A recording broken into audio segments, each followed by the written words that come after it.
এটা উঠে এসছে পরিষ্কার চিত্র, তো তারা সেখানে ব্যর্থ হয়েছে। তার দায়ভার কি ভারতীয় জনতা পার্টি নেবে? মানুষ ভারতীয় জনতা পার্টির সঙ্গে রয়েছে। আজকে কংগ্রেস সিপিএম একত্রিত হওয়ার পর এই ত্রিপুরা রাজ্যের মানুষ দিশাহীন হয়ে গেছে। আজকে যারা কংগ্রেসের সমর্থক বা সিপিএম এর সমর্থক, তারা আত্মবিশ্বাস ফিরে পাচ্ছে না যে আমরা কোন দিনের জন্য আমরা এই দলটা করেছি।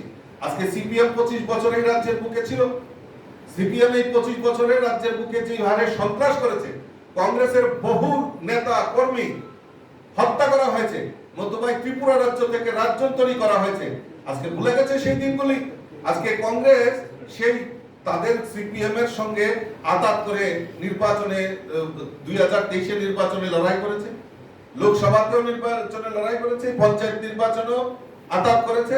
মানুষ দিশাহীন হয়ে গেছে, কারণ এই কংগ্রেস সিপিএম এর সঙ্গে মানুষ প্রত্যাখ্যান করেছে 2023 নির্বাচনে, লোকসভা নির্বাচনে, এইবার পঞ্চায়েত নির্বাচনও তাদেরকে প্রত্যাখ্যান করেছে। যে সমস্ত জায়গায় নির্বাচন সংগঠিত হচ্ছে, সেই সমস্ত জায়গায়ও আমার দৃঢ় বিশ্বাস সেখানকার ভোটাধিকার সেখানকার মানুষ নিঃসন্দেহে ভারতীয় জনতা পার্টিকে বিজয় করবে, সেটা আমার দৃঢ় বিশ্বাস রয়েছে।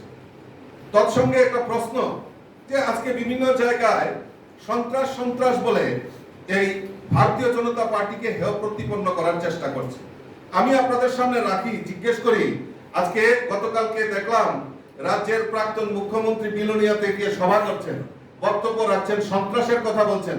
আমি ওনাকে প্রশ্ন রাখতে চাই, 2014 সালে উনার কেন্দ্রে যখন পঞ্চায়েত নির্বাচন হচ্ছিল, আমাদের প্রার্থীর বাড়িতে গিয়ে তাকে হুমকি দেওয়া হয়েছে এবং সেখানে প্রার্থীর বাড়িতে 80 বছরের মা, বৃদ্ধা মা, তাকে ধাক্কা দেওয়া হয়েছে। 6 বছরের মেয়ে, তাকে হাত ভাঙা হয়েছে। হাড়ির মধ্যে যে ডেকে আমরা রান্না করি, সেই ডেকে প্রস্রাব পর্যন্ত করা হয়েছে মানিক সরকারের খুব নিজের মুখ্যমন্ত্রী এলাকায়। আমি প্রশ্ন রাখতে চাই ওনাকে, আসল যদি চ্যালেঞ্জ থাকে উনি মিথ্যা প্রমাণিত করুন।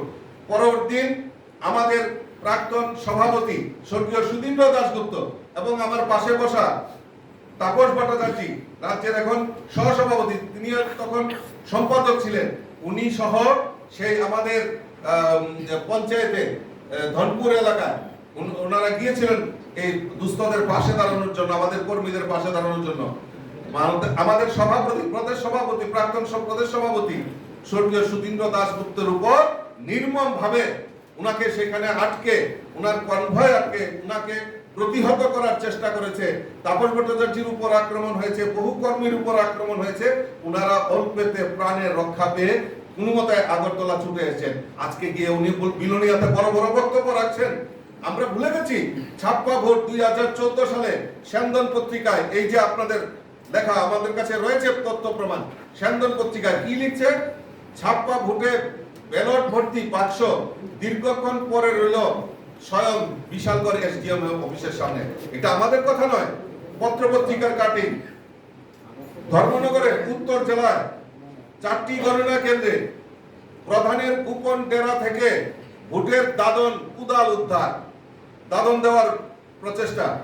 আমরা ভুলে গেছি পঞ্চায়েত ভোটে গিয়ে যারা বিজেপির প্রার্থী হয়েছেন মেলা ঘরে, এই তখনকার সময় সিপিএম এর 2014 সালে আমাদের প্রার্থীদের গিয়ে প্রাণনাশের হুমকি, জব কার্ড ছিনিয়ে নেওয়ার কথা বলেছে। আমরা ভুলে গেছি 2014 কথা। বিজেপি প্রার্থী মহিলা প্রার্থীকে ধর্ষণের হুমকি চন্দননগর পঞ্চায়েতে, রাজনৈতিক অস্থিরতা। আমরা ভুলে গেছি বিরোধী শূন্য ময়দানে গণতন্ত্রের জবাব জিরানিয়াতে, ন্যাক্কারজনক ঘটনার মাধ্যমে নির্বাচন, সেখানে জিরানিয়াতে সন্ত্রাস। এই সিপিএম এর দল, আমাদের কথা নয়। দেখুন আপনারা পত্র পত্রিকার মাধ্যমে সিপিএম এর সন্ত্রাস সেই সময় 2014 সালে তুলে ধরা হয়েছে।